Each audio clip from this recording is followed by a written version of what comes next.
everybody, and welcome to another Dakman Productions video.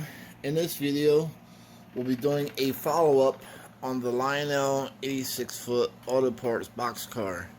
There were people who were requesting a follow-up video of all the problems and issues and the fixes that I have done on these particular pieces. I have made quite a few, or actually just a few videos of what I have, the problems I have encountered, and people were wanting the problems and the fixes all in one video. So I will give you a view of my train. So the whole plan of me buying these Lionel 86ft high cube auto parts boxcars was so I could run a unit train pretty much like this.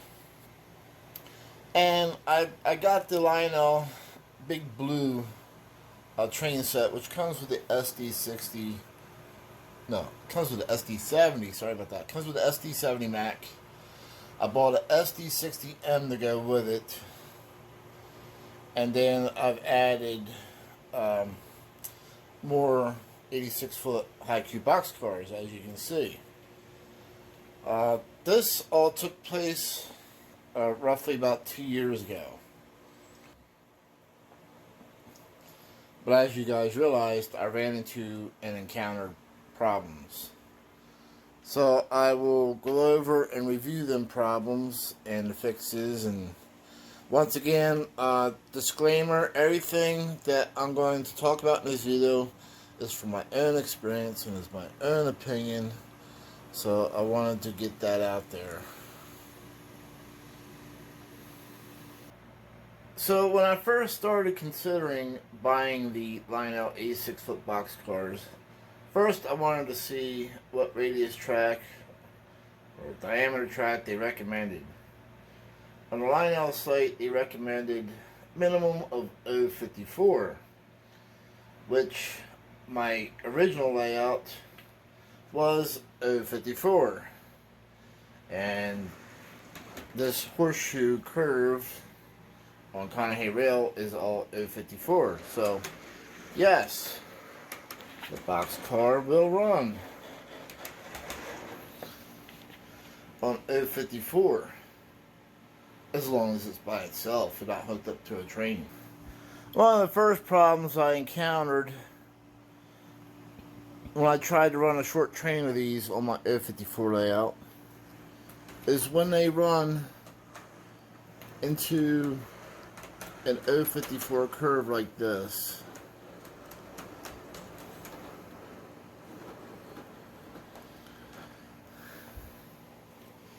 You can see that the Kinetic Couplers are on a big, huge bind.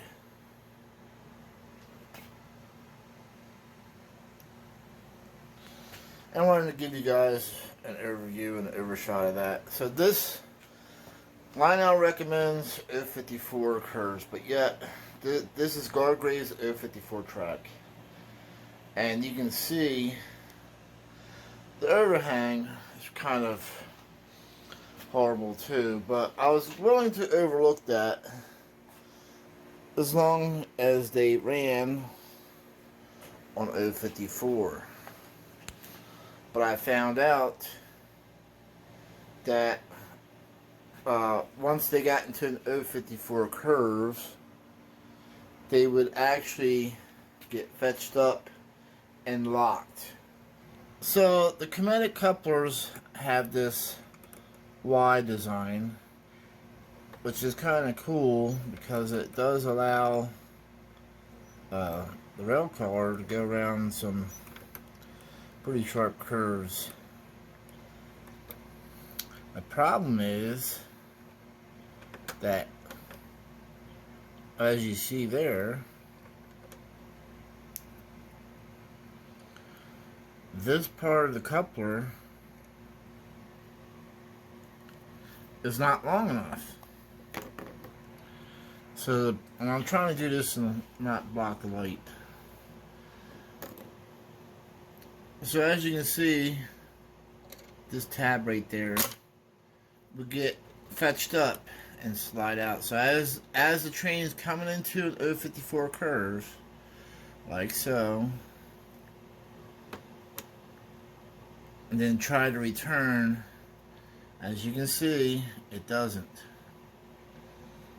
And because this part of the leg, I'll get a closer look here.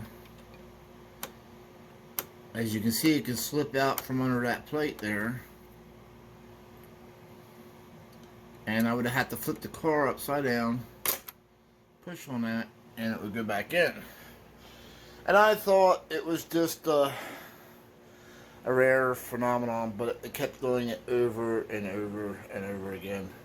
So it made me pack these things up and rethink what I was doing. But I was too far into buying these things, relying on the information that they would run on 054 without any problems. But that was far from the case, at least for me and my experience. The next problem that I encountered, if you guys remembered, was the fact that these coupler tabs were rubbing the center rail, and then it actually fried that spring right here. So if you guys remember the fire video that I posted, this center, or this thumbtack coupler, was rubbing the center rail, and then it melted the spring and almost caused my boxcar to catch on fire, but I called it in time. And this all happened in a matter of minutes. So why, and I did explain to you guys, but I'll do it again. When this happens, it will not throw or blow the circuit breaker. It will not blow the fuse, because when the power goes through this, it actually is going through the spring and is causing what is called a resistive short, or resistance short. One thing that I can compare it with, that somebody said, which made sense, is a toaster. A toaster uses coils, and it uses thin coils, and it's actually causing a resistance short to make heat to toast your bread. Alright, so this was basically doing the same thing. It was heating up the spring hotter and hotter and hotter until it actually melted and started catching things on, start melting other things. So there was a couple causes to this, but I'll show you what I've done first. So I ended up buying liquid tape. It comes in black, red, a couple other colors. And what I did is I brushed the liquid tape and applied it to the bottom of the thumbtack coupler to insulate it. Somebody had posted and left a comment after I said I was doing that they actually found plastic caps that will fit over top of these, which would be a better option yet. Wish I had known that, but I had already bought the liquid tape, and I said, you know what, I'll just use that, and as it wears, I can just reapply it. I'm sure the plastic caps that he found would last a lot longer.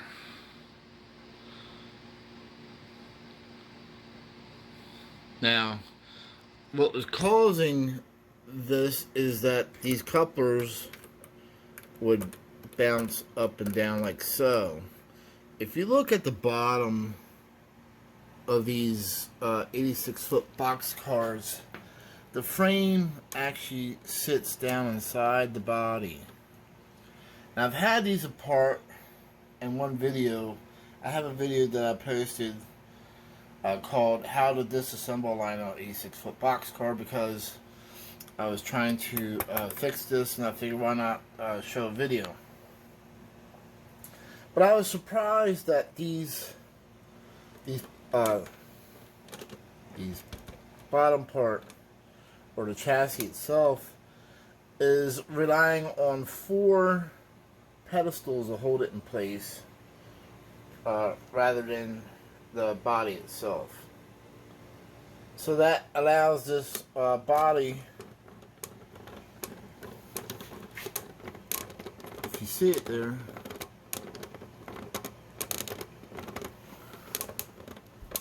I know it's hard to see in the video. I'm not doing very good with this, but there we go.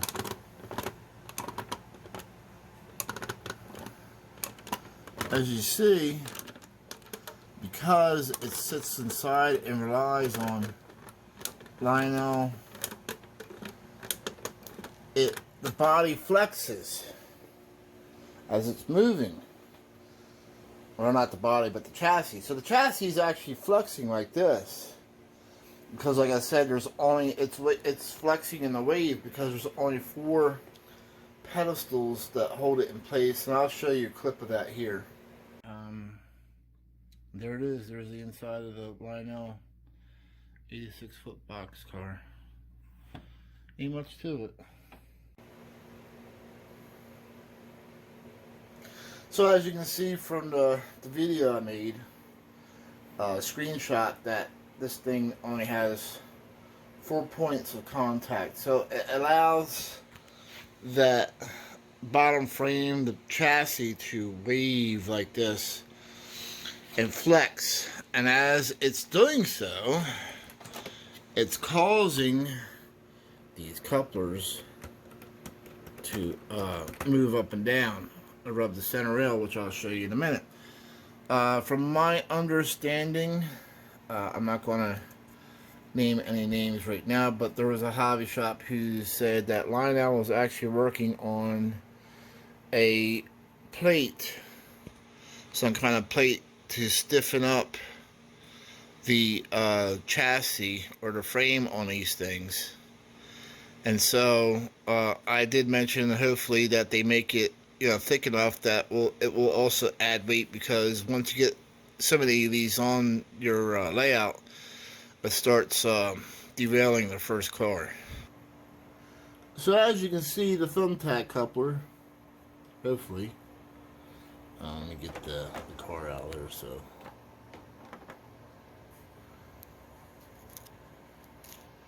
there it is right there. And what happens is this thing flexes, it bounces, and it can actually hit and scrape along the center rail. And when this happens, because this is all die-cast metal, it will send juice through that coupler into the steel kinetic plate, and that I just showed you, the slide plate, and then start melting that spring, and start you know, like I said, and then you'll have issues. So that's why I applied the electrical tape. The hobby shop owner actually found caps, but you can see if it flexes enough, it will rub. Another problem I have encountered with the Lionel 86-foot high cube box cars is the coupler height. I noticed that they were sometimes, depending on what ones you got, one was higher, one was lower, and I have found that the coupler plates were getting bent in shipment. So I had actually made a video on showing you how to take the Kinetic Coupler apart and bend the plate and then reinstall it so that the couplers are all the same length. So if you're putting this train together, make sure you match your coupler heights up. And these things do bend easily too. It doesn't take much to bend these things. So being bent in shipment is not an unusual thing for me anyway. But I'll show you a clip of the coupler plate here.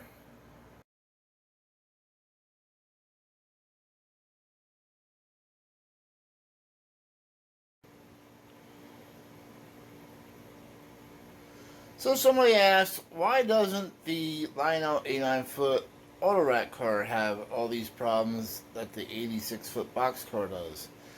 And I said, you know what? It would be a lot easier for me to show you on video than it would be to explain it. So there was a couple different designs that changed when they made this car. So when Lionel built or made the 89-foot auto rack car, they made the frame and the chassis so it would sit on top of the body instead of sitting inside of the body. So now you have this whole body as a support across the entire frame, making it rigid, so it's not going to flex, unlike the boxcar frame, which sits inside of the body and relies on 4 pedestals to hold it in place. And that's why the 86-foot boxcar flexes the way it does. So I wanted to show you guys why the 89-foot auto rack does not have these issues as far as catching fire or rubbing the center rail, because this is not flexing.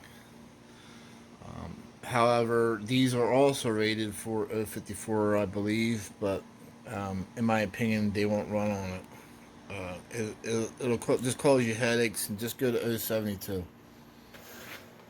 And once again, you can see the difference in the design now that they're laying next to each other. 89-foot auto rack, the frame and chassis sits on top of the body, so you got a nice rigid body for it to sit on. 86-foot boxcar, high-cube boxcar, the frame sits inside of the body, relying on 4 pedestals, so you get this wave because it's not fully supported all the way around. So hopefully that explains why of the problem on the 86-foot boxcar. And once again, this is what I found. This is my opinion. And like I said, I've heard rumors of Lionel coming out with a stiffening plate. No, I don't have any links. I don't have any proof of that. It's just hearsay. It's just something I heard. But however, I did mention maybe, hopefully they could make it thick enough to also add weight as well to these things. So somebody asked me, hey Dakman, was it worth it putting this train together with all these problems and issues that you had? And I said, absolutely. I am so glad that I did what I did, and I was able to figure out the problems and issues, because I really wanted this train. I like this 86-foot high-cube boxcar train that I put together, and it was something I really wanted to do a couple years ago, but but a couple things happened along the way, you know what I mean? I updated my layout to 072, I went dual mainline, so yeah, some good things came out of it. The thing is when you're in this hobby, not everything is going to run right out of the box. Sometimes you have to make a fix or modifications or changes, or sometimes people buy things out of the box just to make something else from it or modify it. You know, there's scratch builders out there that even build their own trains, so it's really you know, it's not that bad of a deal. I really liked how this train came out. I got it running flawless, and so let's end the video. Yeah, and I would recommend these. I would still recommend these Lionel 86-foot high cube box cars. But let's go ahead and end this video by running this train. We'll have a little fun.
I hope you've enjoyed another Dakman Productions video. Look for us on Facebook. We are also on Facebook.